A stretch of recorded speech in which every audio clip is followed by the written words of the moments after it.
आज वायरल सच में हम आपको उस खबर की हकीकत दिखाने जा रहे हैं जो नोटबंदी के बाद से सबसे ज्यादा गर्म रही है। दावा यह किया जा रहा है कि भारतीय रिजर्व बैंक यानी आरबीआई के गवर्नर उर्जित पटेल का देश के सबसे अमीर आदमी मुकेश अंबानी से खास रिश्ता है। क्या है इतने बड़े और चौंकाने वाले दावे का सच? आइए देखते हैं। क्या देश के सबसे बड़े बैंक आरबीआई के गवर्नर उर्जित पटेल का मुकेश अंबानी से कोई रिश्ता है?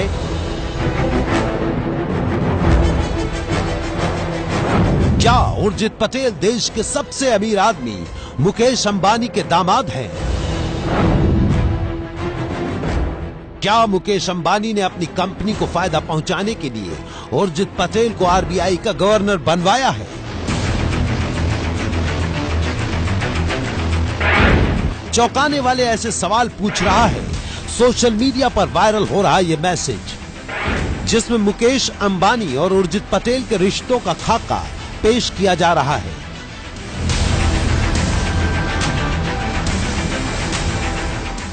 आठ नवंबर को नोटबंदी के बाद से यह मैसेज फेसबुक से लेकर व्हाट्सएप तक चक्कर लगा रहा है। लोग मैसेज में किए दावे को पढ़कर हैरान हैं और चर्चा कर रहे हैं कि क्या वाकई दोनों का कोई रिश्ता है। देश इस मैसेज का जवाब जानना चाहता है क्योंकि नोटबंदी के माहौल में यह दावा न सिर्फ देश के सबसे अमीर और उद्योगपति के बारे में है, बल्कि ये मैसेज देश के सबसे बड़े बैंक के सबसे बड़े अधिकारी के बारे में भी है। आज हम आपको पहले ही बता देते हैं कि ये दावे पूरी तरह से गलत हैं, लेकिन कैसे और क्यों, ये हमारी इस रिपोर्ट में देखिए ताकि आपको पता चले कि कितने बारीक तरीके से सोशल मीडिया में किन्हीं दो लोगों को लेकर एक झूठ बनाया जाता है और फिर उसे सच की तरह लोगों के बीच परोस दिया जाता है। सबसे पहले देखिए इस मैसेज में क्या लिखा है। आपको शायद याद तो नहीं होगा कि रिलायंस ने बैंकिंग लाइसेंस मांगा था जो रघुराम राजन ने नहीं मिलने दिया। इसलिए रघुराम को हटाकर अंबानी के दामाद उर्जित पटेल को बैंकों का बैंक पूरा रिजर्व बैंक ही पकड़ा दिया गया और लगभग इसी दौरान जियो लॉन्च हुआ। फ्री इंटरनेट के चक्कर में लोगों ने करोड़ों आधार कार्ड रिलायंस को दे दिए। अब इतने सारे आईडी हो चुके हैं कि हर आईडी पर 4000 के हिसाब से लाखों करोड़ पुराने नोट बदले जा सकते हैं, इसलिए पुराने नोट बंद कर दिए। मैसेज में आगे लिखा है कि 30 दिसंबर को नए नोट बदलना बंद हो जाएंगे और जियो बंद होगा 31 दिसंबर को। अक्ल लगाओ भाई, नए नोटों की छपाई 6 माह से गोपनीय रूप से चल रही थी।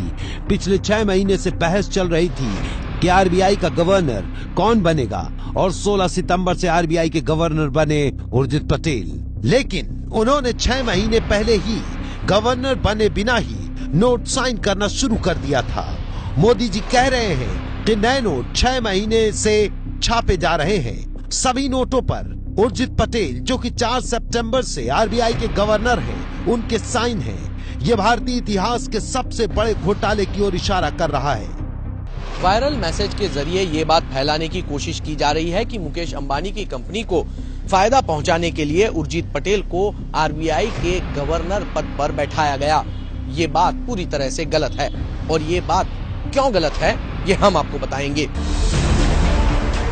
दावा है कि मुकेश अंबानी ने रिजर्व बैंक के पूर्व गवर्नर रघुराम राजन से बैंकिंग लाइसेंस मांगा था, जबकि सच ये है कि बैंकिंग कानून के तहत रिलायंस जैसी कंपनी बैंकिंग लाइसेंस के योग्य नहीं है। जियो एक टेलीकॉम सेवा है जिसके लिए लाइसेंस दूरसंचार विभाग देता है। इसका भारतीय रिजर्व बैंक से कोई लेना देना नहीं है। जियो ने अपनी सेवा का औपचारिक ऐलान 1 सितंबर को किया और सेवाएं 5 सितंबर से शुरू हुई। बगैर लाइसेंस के सेवाएं शुरू नहीं की जा सकती। यहाँ गौर करने वाली बात यह है कि रघुराम राजन का कार्यकाल 3 सितंबर को खत्म हो चुका था, यानी बैंकिंग लाइसेंस के नाम पर पेश की जा रही कहानी पूरी तरह झूठी है। अब चलिए अगले दावे की तरफ, यानी मुकेश अंबानी और उर्जित पटेल का क्या रिश्ता है। मुकेश और नीता अंबानी के 3 बच्चे हैं, ईशा, आकाश और अनंत। ईशा 25 साल की हैं, जिनकी शादी नहीं हुई है। अनिल अंबानी के 2 बेटे हैं, जिनका नाम जय और अनमोल है। यानी ये साफ है कि 53 साल के उर्जित पटेल अंबानी परिवार के दामाद नहीं हैं।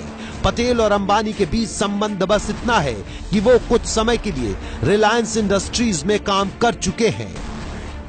उर्जित पटेल की शादी जरूर हुई थी, लेकिन वो अपनी पत्नी से अलग हो चुके हैं। उर्जित पटेल अब सिंगल हैं और अपनी मां के साथ मुंबई में रहते हैं। आखिरी दावा ये है कि नोटों की छपाई 6 महीने पहले शुरू हो गई, जबकि वास्तविक हकीकत यह है कि प्रधानमंत्री ने ऐसा कभी नहीं कहा, बल्कि सरकार ने हमेशा यही कहा है कि 6 महीने पहले से इसकी तैयारियां शुरू की गई थी। नोटों की छपाई का काम तो सितंबर से ही शुरू हुआ। गौर करने वाली बात यह है कि रिजर्व बैंक के गवर्नर के तौर पर उर्जित पटेल का कार्यकाल 4 सितंबर से प्रभावी हुआ है। इस मैसेज में किया जा रहा दावा पूरी तरह निराधार और सिर्फ झूठ पर आधारित है, जिससे देश को लगातार गुमराह किया जा रहा है। हमारी पड़ताल में वायरल मैसेज झूठा साबित हुआ है।